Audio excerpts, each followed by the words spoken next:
Kain po tayo. Breakfast, cheese, eggs, pandesal, coffee. Try lang kung maganda magmukbang. Try ko lang, no. The camera is ano. Dapat kasi ganun.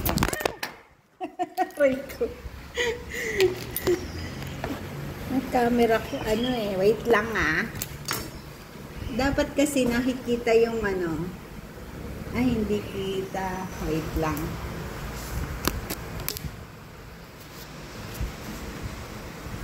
Ay, hindi talaga. Dapat mataas siya. Natataas ba yan, darling? Hindi, no? Hindi, yung papagal. Hindi pa ito naman camera mo. Ay, di mo naman nakikita. Hindi ako makikita. Kasi dapat pag nagmumukbang, nakikita yung pagkain tsaka ano. So, dapat medyo sana yun. Ganun. Hindi nila ginagawa yung camera ano, no?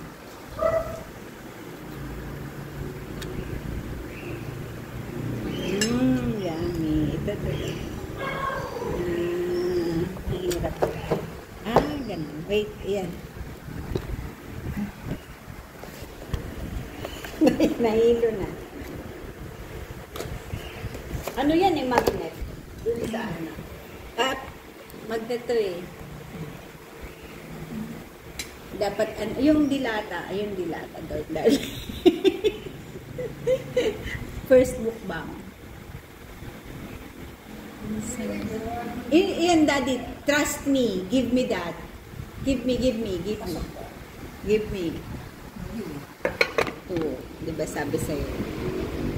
Ayan.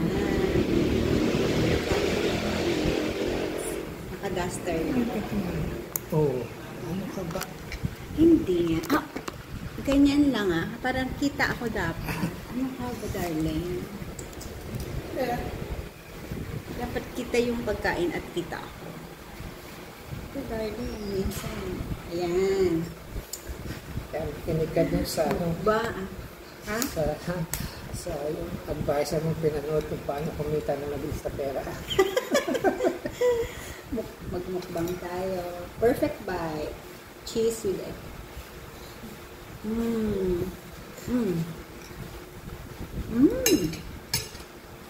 Alam niyo po yung pandesal namin.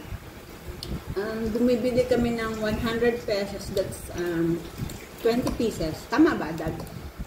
5 pesos each. Tapos, ginagawa namin. Pini-freezer namin. Kasi ang kinakain lang namin ng pandesal everyday is tagdalawa kami ni Daddy, isa kay Mother. Minsan si Mama ayaw kumain. Pero, pinapakain ko siya ng isa. Sabi ko kumain siya kasi ano na po to, na-freeze na eh. So,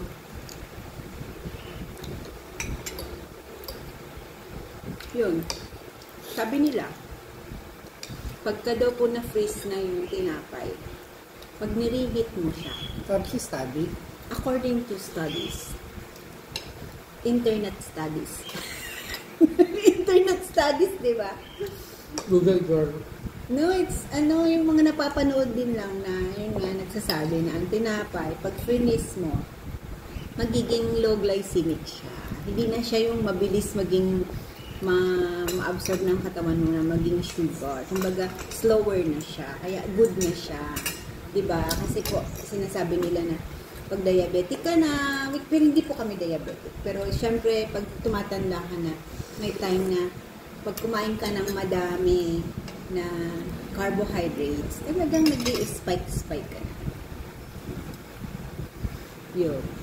Pero kaya maganda po, fini-freeze yung bread. Kaya po maganda, pini-freeze yung bread. Bubuyoy ako. Itis ka naman. Hirap. Tapos, ito po yung egg namin. Minsan, nahirapan kami maghanap ng saan kami bibili ng egg. Kasi nga, yung standard namin sa egg is medyo mataas. Gawa ng daddy. Sorry. Talking with my mouth is very tech factory. Nahirap pala magmukbang. Hindi ka kasi may kinakain ka magsasalita. Kasi po, mataas ang standard namin sa egg because si daddy dati ay nag-perform ng ano ba yun daddy? Free range na chicken. Cage free na nag-delay ng mga eggs. Ang tawag ko sa chicken ay Rhode Island. Yan. Kaya po, syempre yung nakakakain ng grass, nakakain ng mga insects. Sarap-sarap po ng egg. Tapos, nung wala na po yun, ngayon bumibili na kami ng egg. Na-realize namin, ba't tunog ng lasa? Parang hindi itlog. Yun. Basta madami pong pinagdaanan yung aming taste bud. Tapos ngayon, nakahanap na ako ng mabibilihan na medyo lasang egg. Hindi pa talaga na-achieve yung the same taste before. Mahirap po talaga Pero pag nalasahan niyo po yung organic egg, masarap talaga. Healthy egg po lang. Kain po tayo. Ramen.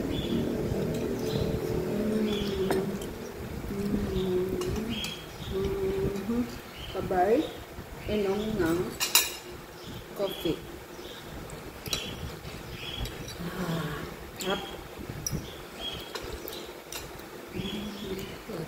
Good morning, mother dear. Good morning, daddy ko.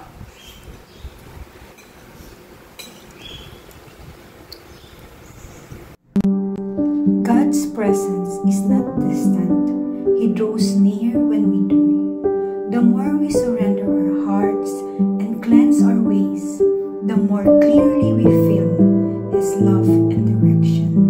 Happy Thursday, everyone!